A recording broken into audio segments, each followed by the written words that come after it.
여러분, 저희는 지금 교회 절기 가운데 대강절 기간을 지내고 있습니다. 혹시 여러분 대강절이 어떤 절기인지 정확하게 알고 계십니까? 대강절은 성탄절 이전 어떤 4주간 동안의 교회 절기로서 원래 어원은요 라틴어로 어드벤투스에서 유래했고, 그래서 원래는 오다라는 뜻을 가지고 있습니다. 그리고 영어로는 advent라 그래가지고 도착이란 의미도 가지고 있습니다. 그렇다면 누가 오고 누가 도착한다는 뜻일까요?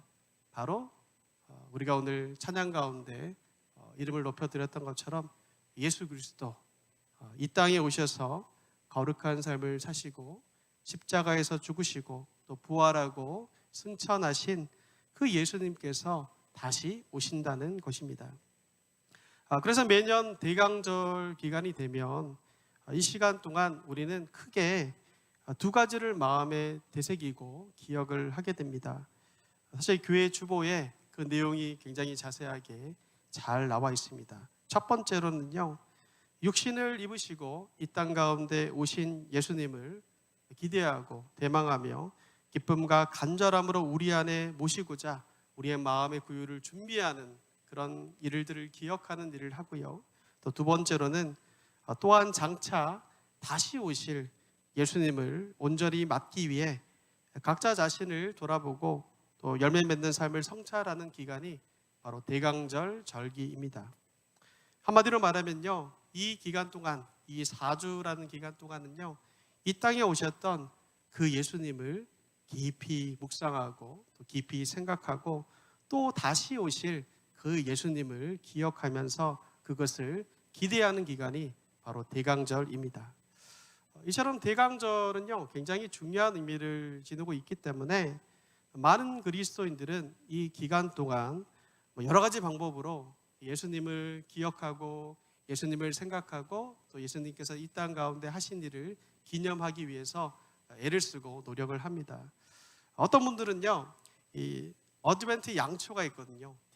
대강절 양초가 있는데 그 양초를 이제 보면 날짜가 이렇게 눈금으로 이렇게 기록이 돼 있어요. 날짜가 이렇게 눈금으로 기록되어 있는데 그 양초를 구입해 가지고 시간을 정한 다음에 하루에 일정한 시간을 정해서 날짜에 맞게 불을 피워 가지고 그 날짜만큼 조금씩 줄어드는 것을 보면서 예수님을 기억합니다. 그리고 어떤 분들은 대강절 캘린더가 있거든요. 그 캘린더 달력을 사가지고 하루하루 이렇게 표시를 해 나가면서 주님이 오신 성탄절을 기억하고 예수님을 기억하기도 합니다. 이 모든 것들은 사실 주님을 생각할 수 있고 또 예수님을 기억할 수 있는 귀한 중요한 도구들이다라고 생각이 듭니다. 그런데 문제는 다들 대강절 기간 동안 예수님에 대해서 묵상하려고 애를 쓰고 또 예수님에 대해서 기억하려고 애를 쓰고 또 예수님이 나의 삶 가운데 어떠한 일들을 하셨는지에 대해서 생각해 보려고 애를 쓰긴 하지만 모두가 바라고 기대하는 예수님이시지만 사실은 각자마다 자신이 생각하는 이 예수님이 조금씩 다르다라는 것을 느끼게 됩니다. 여러분, 예수님이 누구라고 여러분은 생각하십니까? 여러분에게 예수님은 어떠한 존재이시며 어떤 분이십니까? 왜 예수님께서는, 또 다른 질문을 던진다면, 왜 이 땅 가운데 육신의 하나님이신데 육신의 몸을 입고 왜 이 땅 가운데 오셔야 했을까요? 어떤 분들은 이 질문과 물음에 대하여서 하나님이시지만 육신의 몸을 입고 이 땅에서 우리의 죄를 위해 죽으시고 부활하심으로써 사망과 권세를 깨뜨리시고 저와 여러분들에게 영원한 생명을 주시는 분이 바로 예수님이다라는 확실한 정의를 가지는 분도 계시겠지만, 어떤 분들은요 예수님을 어떻게 생각하냐면 예수님을 그저 나의 삶에서 좋은 것을 주시는 분, 나의 삶에서 복을 주시는 분, 나의 사업을 어느 정도 잘 되게 해주시고 또 우리 가족들도 건강하게 지켜주시고 또 나의 자식들도 공부를 잘 하게 해서 어떤 좋은 대학을 가고 좋은 직장에 가게 해주는 그런 도움을 주시는 분 정도로, 어떠한 나의 삶 가운데 유익을 주시는 분 정도로 생각하는 분들도 적지 않다는 것을 발견하게 됩니다. 저는 오늘 말씀을 통하여서 사실은 가장 기본적이지만 가장 중요한 말씀을 여러분과 함께 나누고자 합니다. 이 남은 대강절 기간 동안 우리가 바르게 생각하고 또 우리가 왜곡되게 생각하고 다르게 생각하는 것이 있다면 그것을 바르게 교정해야 될 두 가지를 자연스럽게 이 말씀을 통하여서 전달하려고 합니다. 첫 번째는요, 예수님이 누구신가입니다. 그리고 두 번째는 예수님은 왜 이 땅 가운데 오셨는가입니다. 이 시간을 통하여서 우리에게 측량할 수 없는 은혜를 주신 예수님을 바라보는 이 시간이 되기를 원하고요. 또 혹 예수님에 대한 우리의 시선에서 교정되어지고 변화되어져야 될 부분이 있다면 바르게 그 초점들이 수정될 수 있는 그런 시간이 되기를 기도합니다. 오늘 우리가 특별히 좀 히브리서 말씀을 같이 읽었는데요. 여러분, 히브리서는 독특하게도 그 저자가 누구인지 정확하게 알 수 없는 성경책입니다. 혹자들은 바울이 이 책을 썼다, 바울이 이 서신서를 썼다라고 얘기하지만 또 반대의 입장에 있는 사람들은 바울이라고 생각할 때는 문체가 너무 다르고 쓰는 방식들이 너무나 다르기 때문에 아니다라고 주장을 합니다. 그렇기 때문에 사실 저자가 누구인지 명확하게 알 수 없는 이 서신서가 바로 히브리서입니다. 그런데 이런 히브리서에서 이 기자가 담고자 하는 중심 내용이 있는데요. 그것은 바로 뭐냐면 예수 그리스도입니다. 히브리서를 묵상하고 히브리서를 읽으면 누구를 우리가 발견할 수 있냐면 바로 예수 그리스도를 발견할 수 있고 예수님 가운데 우리 예수님을 볼 수가 있습니다. 특별히 이 예수 그리스도의 어떤 부분들을 부각시키냐면 바로 예수 그리스도의 우월성을 강조하고 있습니다. 그래서 히브리서 기자는 이 서신을 통하여서 예수 그리스도란 존재는 선지자보다 또 어떤 천사보다 또 모세보다 더 나은 사역자이며 여호수아보다 크시고 아론보다 크시고 더 나은 대제사장이심을 구체적 주제로 설득을 하고 있습니다. 히브리서는 크게 두 부분으로 나눌 수가 있는데요. 1장부터 10장까지가 한 부분이고 또 10장 19절부터 13장까지가 한 부분인데 앞부분은요 교리적인 부분입니다. 교리적인 설명들과 어떤 그런 부분들이 나오고 있다면 이 뒷부분은 좀 실천적인 부분들을 설명해 주고 있습니다. 이 교리적인 부분도 첫 번째와 두 번째로 나누는데요. 첫 번째는 1장 1절부터 7장까지는 어떤 내용이 나오냐면 그리스도의 우월한 인격에 대한 얘기가 나오고요. 그리고 이 뒷부분 8장 1절부터 10장 18절까지는 그리스도의 어떤 부분이 나오냐면 우월한 사역에 대한 얘기가 나옵니다. 즉 우리가 오늘 읽은 말씀은 어디에 해당되는 말씀인가요? 그리스도의 우월한 사역의 마지막 부분임을 여러분 염두에 두고 오늘 말씀을 함께 보셨으면 합니다. 여러분들에게 한 가지 질문을 드리고 싶습니다. 여러분들이 삶을 살아가시면서 또 지금 삶을 살면서 여러분이 가장 자랑스럽게 여기는 것이 무엇인가요? 다른 말로 하면 여러분들의 삶에서 긍지와 자랑은 무엇입니까? 아마도 여러 가지 대답을 하실 것 같아요. 어떤 분들은 내 사랑하는 아들과 내 사랑하는 딸들이 저의 긍지이자 자랑입니다 라고 얘기하는 분도 있을 것 같고요. 또 어떤 분들은 저의 엄마 아빠 부모님입니다 라고 얘기하시는 분도 있을 것 같고 또 어떤 분들은 자기가 애쓰고 힘쓰고 노력해서 얻은 결과물들이 있잖아요. 학위나 아니면 부나 명예, 그 건강과 같은 것들을 이야기하는 분, 나는 이것을 자랑스럽게 생각하고 나의 긍지입니다 라고 얘기하는 분도 있을 것 같습니다. 그리고 예수님, 하나님이 나의 삶에서 긍지와 자랑입니다 라고 얘기하는 분도 있을 것입니다. 그런데 여러분, 만약 이 동일한 질문을 제가 여러분에게 한 이 질문을 유대인들에게 제가 이 질문을 동일하게 한다면 그들은 무엇이 그들의 자랑이고 무엇이 그들의 긍지라고 이야기할 것 같습니까? 모든 유대인들이 다 똑같은 대답을 할 거라고 장담은 할 수 없지만 아마도 대부분의 유대인들에게 당신의 자랑과 당신의 긍지는 무엇입니까? 라고 물어본다면 대부분의 유대인들은 이렇게 말할 겁니다.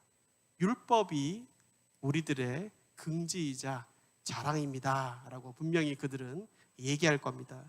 왜냐하면 이 유대인들에게는요, 이 두 가지 자부심이 있어요. 두 가지, 가장 중요한 자부심 두 가지가 있는데 첫 번째 뭐냐면 자신들이 하나님의 특별한 선택을 받은 선민이다라는 겁니다. 우리는 다른 사람들과 달라. 하나님께서 먼 옛날 우리 조상 아브라함 때부터 선택하신 특별한 사람들이야 라는 이런 사상이 있고요. 또 두 번째 뭐냐면 하나님께서 친히 그런 선택한 우리들에게 율법을 친히 주셨다라는 거예요. 이 두 가지가 큰 자부심이기 때문에 아마도 유대인들에게 당신의 자랑과 긍지는 무엇입니까? 라고 묻는다면 아마도 대부분은 율법입니다라고 자신 있게 이야기를 할 겁니다.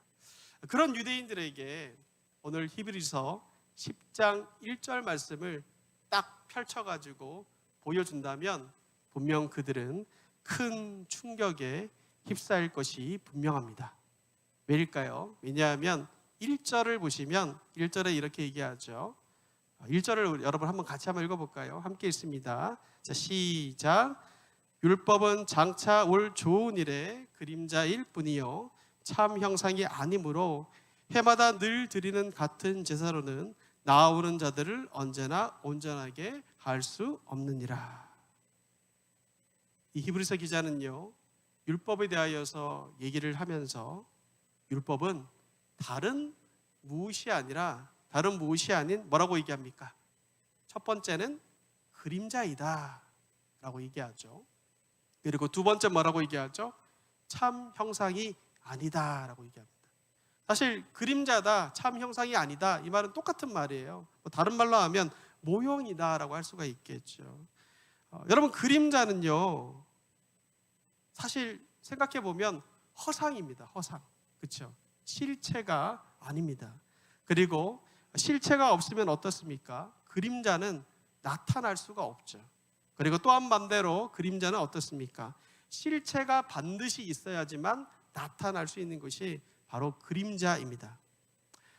그리고 히브리서 기자는 그 율법의 실체를 1절에는 무엇인지 명확하게 이야기해 주진 않지만 이 뭐라고 얘기하냐면 다만 율법은 그림자이고 그 율법의 실체는 뭐냐면 장차 올 좋은 일이라고만 말하고 있습니다.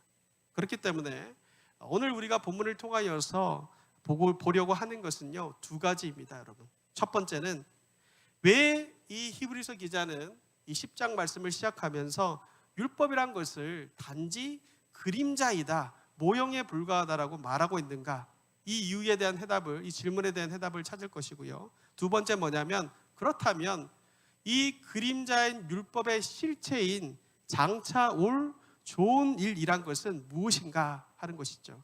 이 두 가지 질문에 대해서 해답을 우리가 함께 찾아보려고 합니다. 먼저 왜 성경은 유대인들의 자랑이요 유대인들의 긍지인 율법이 왜 단지 그림자이며 참 형상이 아니라고 히브리서 기자는 지금 이야기하고 있는 걸까요? 그 이유가 1절 하반절부터 4절까지 자세하게 나오고 있습니다. 한마디로 말씀드리면요, 그 이유는 뭐냐면 율법의 효력은 한계가 있기 때문입니다. 좀 더 구체적으로 말씀드리면 율법을 통하여 드리는 제사는 한계가 있다라는 것입니다. 1절 하반절을 다시 여러분 보도록 하겠습니다. 1절 하반절을 보면 이렇게 얘기하죠.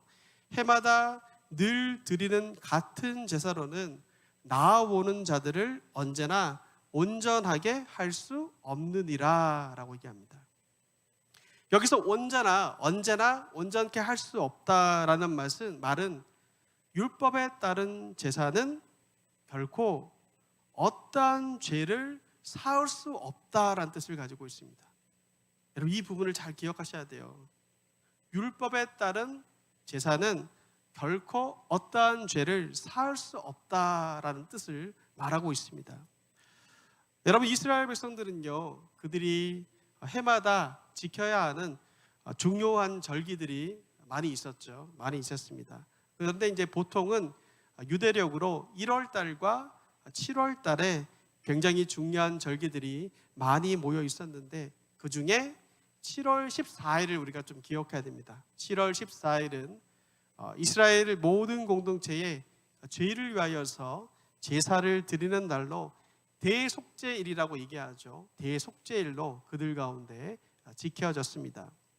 이 날이 굉장히 특별한 이유는요, 대제사장이 1년 중에 유일하게 지성소에 들어가서 국가 전체를 위해서 하나님께 죄를 고하고 사죄하는 날이기 때문입니다. 그런데 문제는 1절 하반절에서 나오는 것처럼 이런 속죄 제사를 하나님께 드린다고 해서 이것이 사람을 언제나 온전하게 할 수 없다고 지금 히브리서 기자가 말하고 있다는 것입니다. 즉 1절에서 말하고자 하는 것은 여러분 이것입니다. 구약의 율법에 따른 제사는요, 죄의 문제를 근본적으로 해결해 줄 수 있다는 거예요? 줄 수 없다는 거예요?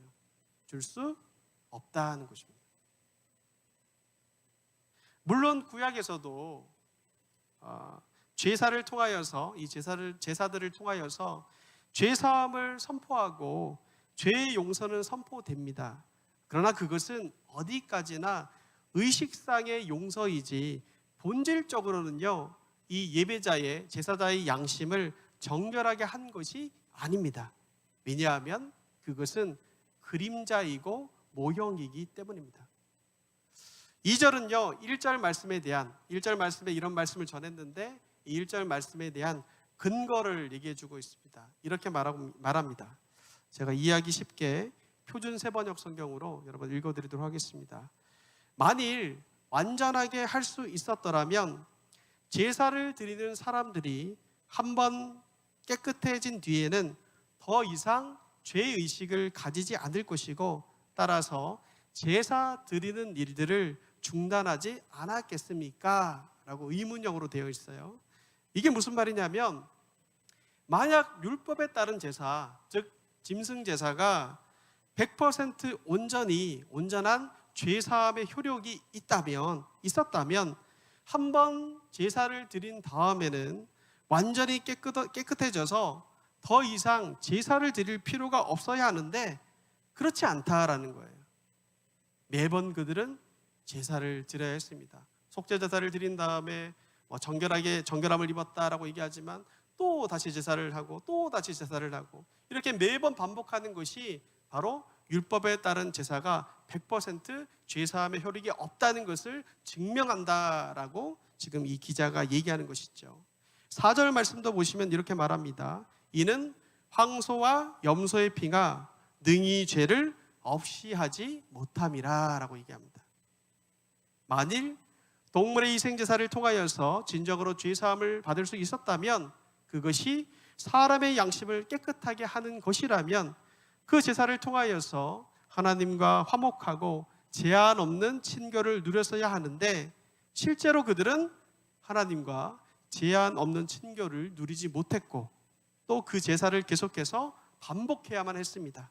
그것은 이 짐승 제사, 율법에 따른 짐승 제사가 죄사함과 관련하여서는 실질적인 효과가 없다는 것을 증명하고 보여준다라는 것입니다. 그렇다면 궁금해집니다. 짐승 제사가, 이렇게 율법에 따른 제사가 죄사함의 효력이 없다면 왜 하나님께서는 이스라엘 백성들에게 이런 제사를 드리라고 명령을 했으며, 또 이스라엘 백성들은 매번 정성껏 이렇게 율법에 따른 짐승의 제사를 드렸을까요? 거기에는 두 가지의 중요한 역할이, 두 가지 상징이 숨겨져 있습니다. 3절에 보면 이렇게 얘기해요. 여러분 3절을 보시면, 그러나 이렇게 얘기하면서 이 제사들은 죄를 사하는, 완전히 사하는 100% 효력은 없지만, 그러나 뭐라고 얘기합니까? 이 제사들에게는 해마다 죄를 기억하게 하는 것이 있다라고 얘기합니다. 죄를 기억하게 하는 것이 있다. 이 율법에 따른 제사의 가장 중요한 목적은 뭐냐면요, 이스라엘 백성들이 이 제사를 드리면서 자신이 가지고 있는 그 추악하고 그 더러운 죄를 기억하는 데 있다라는 겁니다. 이거를 두 가지로 좀 더 세분화해서 자세하게 보도록 하겠습니다. 여러분, 구약에는요 5가지 제사가 나오죠. 5가지 제사가 나옵니다.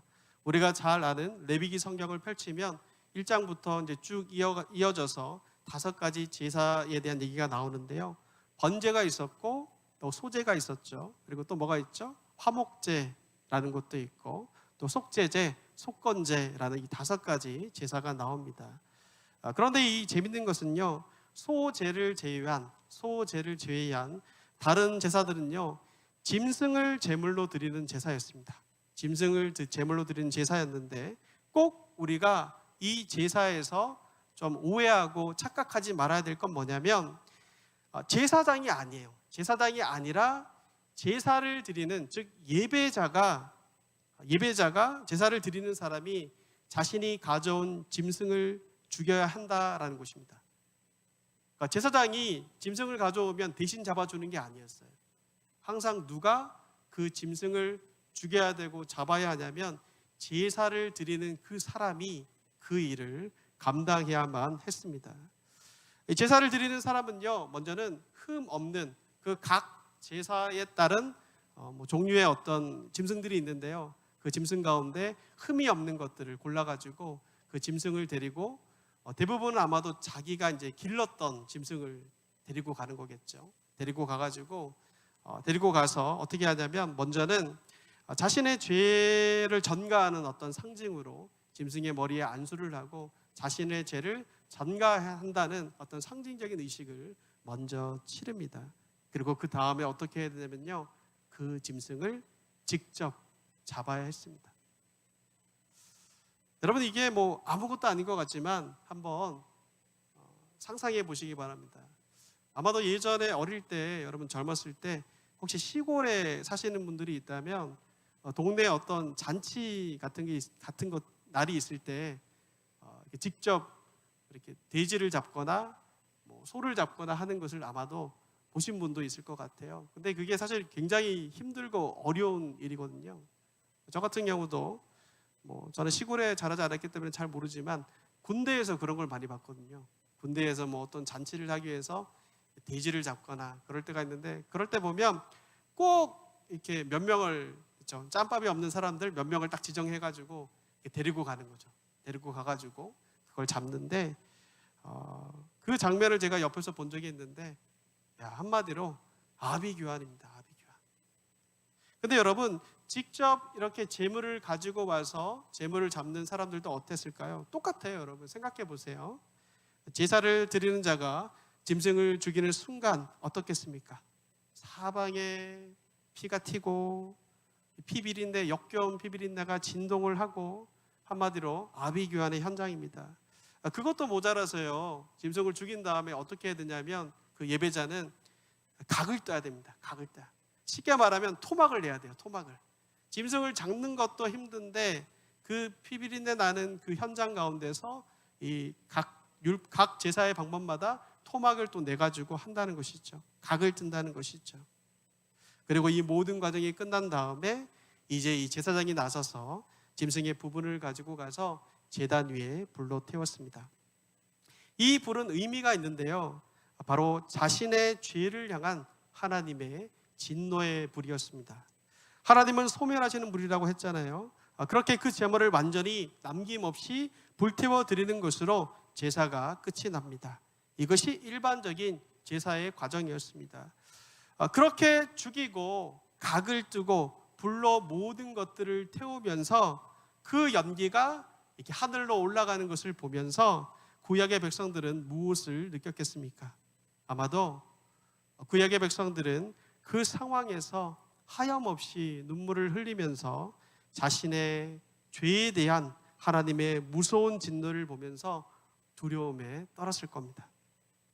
그들은 비록 짐승이기는 하지만 나의 죄의 결과가 이러한 비참한 죽음을 가져왔다는 것을 제사 과정을 통하여서 뼈저리게 깨닫게 되고 거룩하신 하나님 앞에서 자신은 어떤 자예요? 죽을 수밖에 없는, 죽는 죄인이라는 것을 깨닫는 것입니다. 이것이 바로 율법에 따른 짐승 제사의 첫 번째 목적입니다. 두 번째 역할, 두 번째 목적이 있습니다. 그것은 죄를 깨닫게 하는 것도 있지만요, 또 다른 건 뭐냐면 제사를 드리는 자가 이 제사를 드리면서 한 발 더 나아가서 어떤 것을 깨닫냐면 그것이 결국은 누군가가 우리를 대신해서 오셔서 이처럼 우리의 모든 죄를 대신 지심으로 하나님과 화목하게 하실 것을 바라보게 하는 것이었습니다. 그래서 구약에 택함받은 백성들은요, 그분이 예수님이다라는 것은 구체적으로 몰랐지만 그러나 그분을 향한 신앙은 우리와 본질적으로는 동일하다라고 볼 수가 있습니다.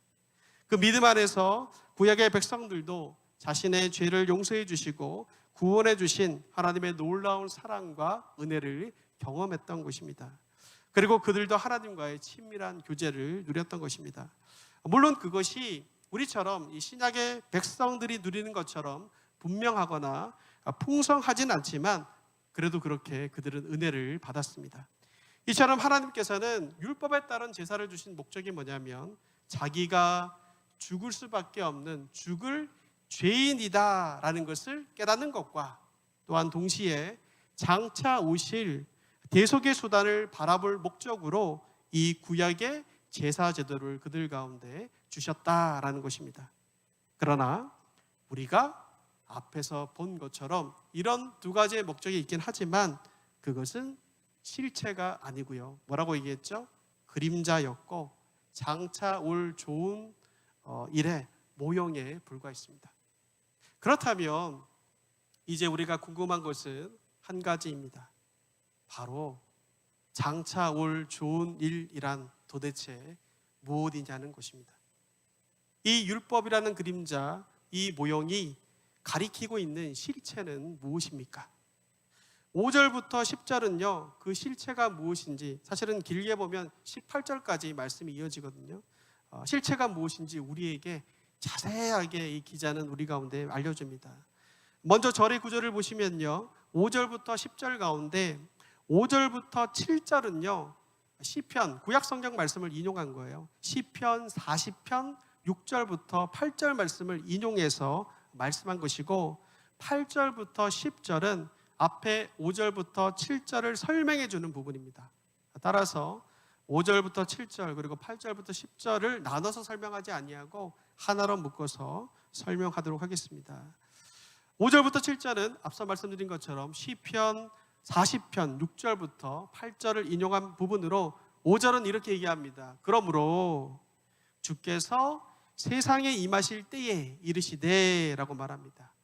여러분, 여기서 세상에 임하시는 주는 누구를 가리킵니까? 바로 예수 그리스도를 가리키는 것입니다. 그런데 계속해서 말씀을 보면요, 이런 내용이 나오죠. 하나님께서는 제사와 예물을 원치 않으신다라고 말씀하십니다. 그리고 6절에서도 하나님께서는 번제와 속죄제 또한 기뻐하지 않으신다라고 말씀하셨습니다. 왜냐하면 앞에 다 설명해 드렸어요. 앞서 우리가 본 것처럼 율법에 따른 제사와 예물은 죄를 없이 하는 것이 아니라 죄를 생각나게 하는 것에 불과하기 때문이고, 더 나아가서 실제적으로 이스라엘 백성들은 순종 없는 제사를 드렸기 때문이었습니다. 그래서 하나님께서는 예비하신 것이 있는데 5절 하반절에 보면 그게 누구인지 나오죠. 오직 나를 위하여 한 몸을 예비하셨도다 라고 말합니다. 여기서 한 몸 또한 누구를 가리키는 것입니까? 바로 예수 그리스도를 말하는 것이죠. 예수님을 위하여서 예수님 자신의 몸을 예비하신 것입니다. 그것이 바로 하나님께서 친히 준비하신 완전한 제물이고, 또 하나님이 진정으로 원하시고 기뻐하시는 제물이었으며, 또 앞에서 표현된 장차 좋은 일이었습니다. 그것을 성자 하나님께서 아시고 그 성부 하나님의 뜻에 자원하여 순종하신 것입니다. 앞서 짐승제사와는 달리 예수님의 몸은 모든 인류의 죄를 사하고도 남을 만한 무한한 가치를 가진 흠 없는 제물이셨고, 또한 그분은 온전히 하나님께 순종한 하나님이 기뻐하시는 제물이었습니다. 그래서 7절부터 9절을 보시면요, 7절과 9절을 보시면 예수님께서 이 땅 가운데 오신, 하나님께서 선택하신 그 한 몸이신 예수님께서 이 땅에 오신 이유가 정확하게 기록이 되어 있습니다. 7절 말씀을 읽어드립니다. 이에 내가 말하기를 하나님이여 보시옵소서, 두루마리 책에 나를 가리켜 기록된 것 같이 하나님의 뭐라고 얘기하죠? 뜻을 행하러 왔나이다 하였느니라 라고 얘기하고 있고요. 9절 말씀도 비슷한 말씀이 나오죠. 여러분 9절 말씀 한번 같이 한번 읽어볼까요? 함께 있습니다. 그 후에 말씀하시기를 보시옵소서, 내가 하나님의 뜻을 행하러 왔나이다. 여러분, 예수님께서 이 땅 가운데 육신의 몸을 입고 오신 이유가 무엇입니까? 바로 하나님의 뜻을 행하러, 하나님의 뜻을 순종하기 위하여 이 땅 가운데 오셨습니다. 그렇다면 그 하나님의 뜻은 무엇입니까? 10절에 그 해답이 나오죠. 10절 말씀입니다. 이 뜻은 하나님의 뜻을 얘기하는 거예요. 하나님의 뜻을 따라 예수 그리스도의 몸을 단번에 들이심으로 말미암아, 이 단번이란 말은요, 반복될 필요가 없다라는 뜻도 있고요, 완전하다라는 뜻도 있습니다. 들이심으로 말미암아 어떻게 됩니까? 그 결과 우리가 거룩함, 즉 성결하게 되고 죄사함을 얻었다라고 얘기합니다. 죄로 말미암아 죽을 수밖에 없는 우리가 바로 예수 그리스도의 죽음, 대속의 죽음으로 말미암아 어떻게 되었다고요? 죄를 사함 받았고 성결하게 되었고, 또 주님께서 부활하심으로 말미암아 사망 권세를 깨뜨리셨기에 주님과 연합된 우리는 영원한 생명을 얻게 되었다라는 것입니다. 여러분, 이 세상에 어떤 가로등으로도 어떤 조명으로도 밝힐 수 없는 칠흑과 같은 장소가 있습니다. 그것은 바로 하나님을 떠난 사람의 마음으로 죄의 지배 아래에 있는 인간의 마음입니다. 그것보다 깜깜하고 그것보다 어두운 곳은 없습니다. 여러분, 인간 최대의 문제는, 인간이 가지고 있는 가장 큰 문제는요, 바로 죄의 문제입니다. 아담이라도 인간은 죄 아래로 태어났고 죄 가운데 살아갑니다. 그것은 마치 나무에서 떨어진 나뭇가지가 당장에는 살아있는 것처럼 보이지만 결국에는 말라 죽게 되듯이, 하나님을 떠난 죄인된 인간은 근본 사망 아래서 비참한 삶을 살다가 결국 육신이 죽고 나중에는 둘째 사망, 곧 영원한 지옥에 떨어지고 마는 것이 모든 인생들이 처한 운명입니다. 그러므로 우리 인생의 최대의 문제가 무엇이겠습니까? 우리의 최대의 관심사가 무엇이어야 하겠습니까? 직장, 돈, 건강, 결혼, 자녀가 우리의 주된 관심사입니까? 이것도 중요하죠. 그러나 여러분, 아닙니다. 그것들은 다 사실은 어떻게 보면 부차적인 것들입니다. 인생에 있어서 가장 중요한 문제는 하나님께 돌아가서 하나님을 만나는 것입니다. 그리고 그 죄된 인생이 고쳐져서 하나님 안에서 하나님이 창조하신 목적대로 사는 것이 우리 인생 가운데 최고의 과제입니다. 물 밖으로 떨어진 물고기가 다시 물로 돌아가는 것이 가장 시급한 문제이듯이, 이것이 우리의 인생 가운데 있어서 가장 중요한 문제인 것입니다. 그러나 하나님을 만나기 위해서는 반드시 해결되어야 될 게 있습니다. 그게 뭐냐면 바로 죄의 문제입니다. 왜냐하면 하나님은 죄인을 향해 진노하시고, 죄인이 거룩하신 하나님을 만나면 죽기 때문입니다. 그런데 참으로 감사하게도 이 죄의 문제를 근원적으로 완전하게 단번에 해결해 주시는 분이 있다라는 것이죠. 그분이 누구십니까? 바로 예수님이십니다. 예수님께서는 바로 그 일을 위하여서 이 땅 가운데 오셨다라는 것입니다. 하나님의 뜻은 바로 예수 그리스도께서 자신의 몸을 십자가에서 제물로 드리심으로 우리를 죄에서 완벽하게 또 완전하게 건져주시는 것이었습니다. 죄가 없으시고 완전하신 제물이신 예수님께서 우리를 위한 대속물로 살이 찢기고 십자가에 못 박히는 고통과 함께 피 흘려 죽으심으로 영원토록 우리를 죄에서 건져내시는 것이 바로 하나님의 뜻이었고, 예수님은 그 일에 대하여서 십자가에서 기꺼이 순종하셨습니다. 예수님이 오시기 오래전 이사야 선지자는 그 사실에 대하여서 이렇게 예언했습니다. 이사야서 53장 5절부터 6절 말씀인데요. 그가 찔림은 우리의 허물 때문이요 그가 상함은 우리의 죄악 때문이라. 그가 징계를 받음으로 우리가 평화를 누리고 그가 채찍에 맞음으로 우리는 나음을 받았도다. 우리는 다 양 같아서 그릇 행하여 각기 제 길로 갔거늘 여호와께서는 우리 모두의 죄악을 그에게, 누구에게요? 예수 그리스도에게 담당시키셨도다. 사도 바울도 이 사실에 대하여서 이렇게 말합니다. 디모데전서 1장 15절입니다. 미쁘다 모든 사람이 받을 만한 이 말이여, 그리스도 예수께서 죄인을 구원하시려고, 죄인을 구원하시기 위해서 세상에 임하셨다 하였도다. 죄인 중에 내가 괴순이라. 그렇다면 우리가 오늘 본문의 말씀을 보았는데, 이 본문을 통하여서 하나님께서 우리에게 말씀하고자 하시는 것은 사실은 무엇일까요? 그것은 하나님께서는 자기의 백성을 구원하시기 위한 그 목적을 이루시기 위해서 예수 그리스도를 이 땅 가운데 보내셨다라는 사실입니다.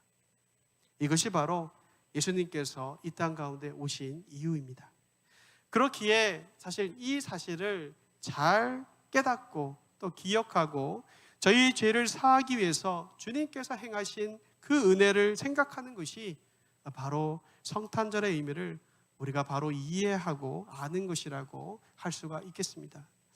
이렇게 죄의 문제를 해결해 주시기 위해 오신 예수님의 모습은 마태복음에서도 나타나는데요, 마태복음의 요셉의 현몽 기사에서도 나타나고 있습니다. 마태복음 1장 20절부터 21절에 보면 이렇게 얘기하죠. 이 일을 생각할 때에 주의 사자가 현몽하여 이르되 다윗의 자손 요셉아 네 아내 마리아 데려오기를 무서워하지 말라. 그에게 잉태된 자는 성령으로 된 것이라. 아들을 낳으리니 이름을 예수라 하라. 뭐라고 얘기하죠? 이는 그가 자기 백성을 그들의 죄에서 구원할 자이심이라 하니라. 이 말씀은 먼저 예수 그리스도께 그의 백성이 있다는 것을 알려줍니다. 이 말을 바꾸어 보면 예수 그리스도는 처음부터 이 땅 가운데 왕으로 오셨다라는 것입니다. 그에게는 백성들이 있습니다. 그런데 여러분, 우리가 꼭 기억해야 할 것은 예수 그리스도께서 이 백성을 위하여서 할 일은 전쟁에서 그들을 보호하거나 아니면 먹여 살리는 것이나 아니면 백성에게 농지를 확보해 주거나 거주지를 그들에게 제공해 주는 것이 아닙니다. 그분이 하시는 가장 중요한 일은 무엇입니까?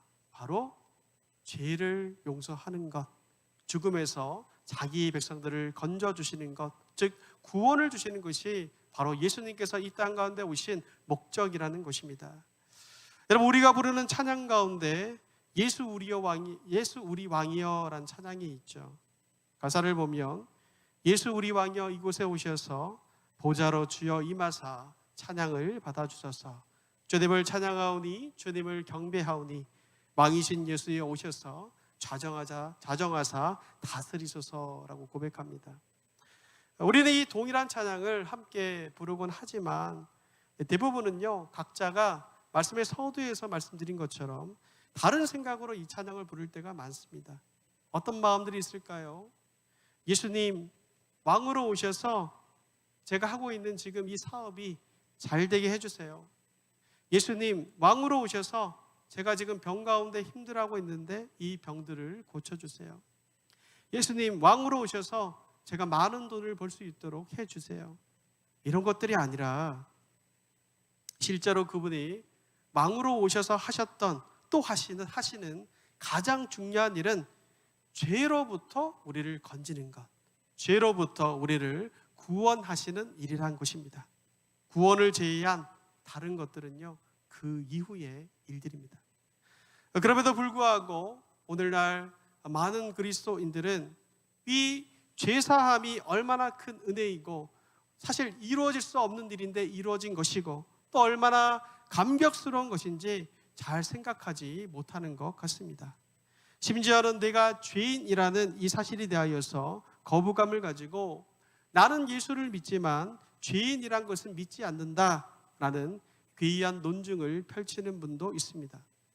그 대신에 많은 그리스도인들이 예수님은 단지 자신의 부귀영화를 위하여서, 무병장수를 위하여서, 또 만사형통을 위하여서, 자손번창 등 자신의 소원을 위한 필요한 마치 알라딘에 나오는 요술 램프처럼 생각하는 경우가 얼마나 많은지 모릅니다.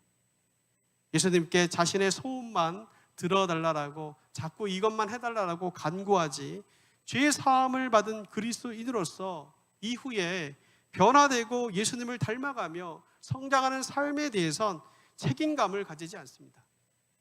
언제부터인가 기독교에 이런 번영복음이라고 얘기하거든요. 번영신학이라고도 얘기하는데, 즉 영혼 구원은 이미 받았으니까 이 세상에서도 하나님 덕에 잘 먹고 잘 살자라는 변질된 복음이 우리 가운데, 우리 마음 가운데 들어왔습니다.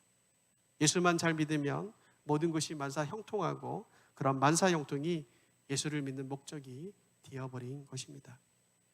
그런데 여러분, 오늘 우리가 계속해서 말씀을 본 것처럼 예수님께서 이 땅에 오신 제일 목적은 이것이 아닙니다.